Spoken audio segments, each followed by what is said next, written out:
My entire life changed with one 5-second decision. And now what my job is I teach people around the world the power and the science behind making 5-second decisions.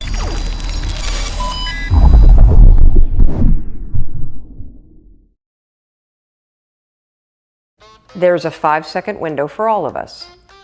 There's a 5-second window between the moment that your inner wisdom, your instincts, your second brain, your gut, whatever you want to call it, all of that unique power that's in you that comes from your DNA, that comes from your life experiences, that comes from everything that you've learned in your life, situational intelligence, all of that, when it speaks to you and tells you to move, to speak, to take some form of action, you only got 5 seconds to move before your mind will talk you out of it. Your mind is designed to do 3 things. It regulates your body to keep you alive.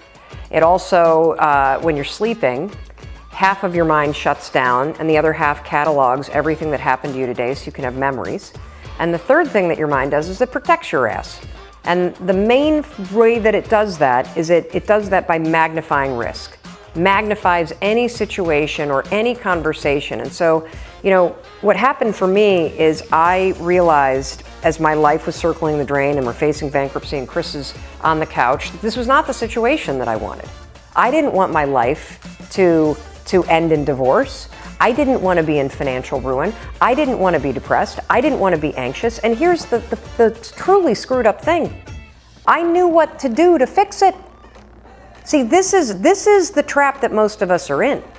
Most of us know what we could do to change things for the better. And we spend our time and our energy talking ourselves out of doing those things. And the other thing that I convince people of, because this is so true, it's the littlest stuff. The little things make all the difference. And I could spend hours with you explaining the science of confidence and explaining the science of risk and explaining the science behind courage and explaining habit loops and how they get encoded in your brain. You don't need to know any of that because you're not applying for a PhD in psychology. I have done the work, and what I know is that true change comes down to 5-second windows. That moment that you know you need to do something that feels slightly uncomfortable, and your resignation, your excuses, your self-doubt start cranking up in your head, you gotta move. You have to move. And so what happened for me is I invented a hack, a brain hack. It's the stupidest thing in the world. And it turns out that it's actually tremendously profound and powerful at a neurological level and at a scientific and a psychological level. When I invented it, I had no clue what I had invented. And it took me about 3 years from the moment that I invented it to actually realize that, holy shit, I think I've discovered the secret to changing anything. I called it the 5-second rule. It was a cheat to beat the alarm clock. Here's how it goes. The alarm rings in the morning. Most of us don't want to get out of bed, right? But we know we should. So I would go 5, 4, 3, 2, 1. The moment the alarm rang, 5, 4, 3, 2, 1, just like NASA, what they do, they count down to launch a rocket ship. And the counting backwards kind of shut my mind off. And then suddenly at 1, I would stand up. And I would use this every single morning to get out of bed. And 9 years later, I still use it every single morning to get out of bed. I think some behavior you can learn and automate, other stuff that you don't like doing, you're gonna always have to push yourself. That's just how it is. And I noticed 2 things as I started to use it. I noticed that window where I'd be lying in bed and I'd have the knowledge that I should get up, but in my body I wouldn't feel it. And as I lied in bed, the alarm will go off and your mind knows that you said you would get up. Your mind has that wisdom, your gut has that wisdom. It's holding on to it, and then it starts to kind of nudge you with a little guilt. And then what'll happen is all of a sudden you'll start talking yourself out of doing the thing you said you would do. And so what I know is that those are 2 different parts of your brain going at once. And if you go 5, 4, 3, 2, 1, you interrupt the habit of self-doubt and the habit of talking yourself out of it and shutting down the part of the brain that actually minimizes your power, and you awaken the part of the brain that is active in functional MRIs when you're trying to change. You're never gonna feel like it. You're never gonna feel ready to start that business. You're never gonna feel ready to have that hard conversation. You're never gonna feel like getting out of bed. You're never gonna feel like it's a good idea to apply for that promotion. We're designed to stay comfortable and safe. So many of you are waiting to be picked. By who? Are you making the most of your life? And the answer is yes, if you pay attention to what you do in 5-second windows.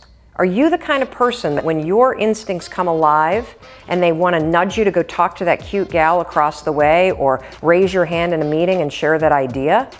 Are you the kind of person that pushes yourself to step into that? Or do you pull back?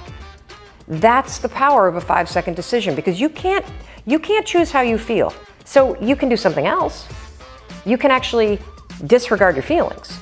You can become the kind of person that is so in tune with the values that you have and what you actually want, that when feelings rise up, you can choose to act however you want despite them. Even if you're tired, you can still go to the gym. Even if you're annoyed with your spouse, you can still speak in a manner that's loving. Even if you don't feel like doing that hard work, you can still push yourself to do it. Your feelings aren't a choice. Your behavior and your thoughts are always a choice. The greatest capacity, I believe, in the next 10 years for people is, do you have the ability to focus on what matters, and do you have control over your thoughts and actions? At the end of the day, what's missing for most of us is tools.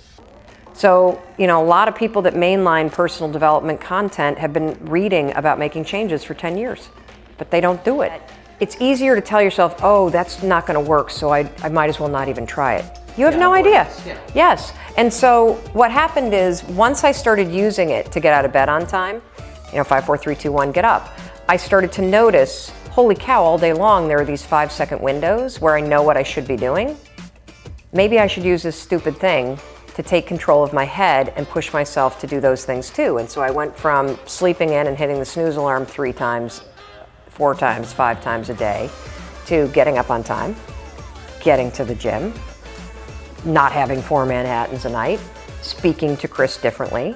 Instead of complaining about the fact that I had lost this television show with Fox, actually picking up the phone and cold calling for auditions, something that I was terrified to do. And slowly but surely, because I was changing myself 5 seconds at a time, making decisions that scared me, making decisions that I was convinced weren't going to work. I was doing it anyway. I started to change. I became the kind of person that stopped thinking about stuff and complaining about stuff, and I became the kind of person that I always had wanted to be, the kind of person that makes things happen. I saw myself changing. You cannot change your life unless you go inside first, you figure out who you are, what your own wisdom is telling you to do, and you start to actually believe it and follow it.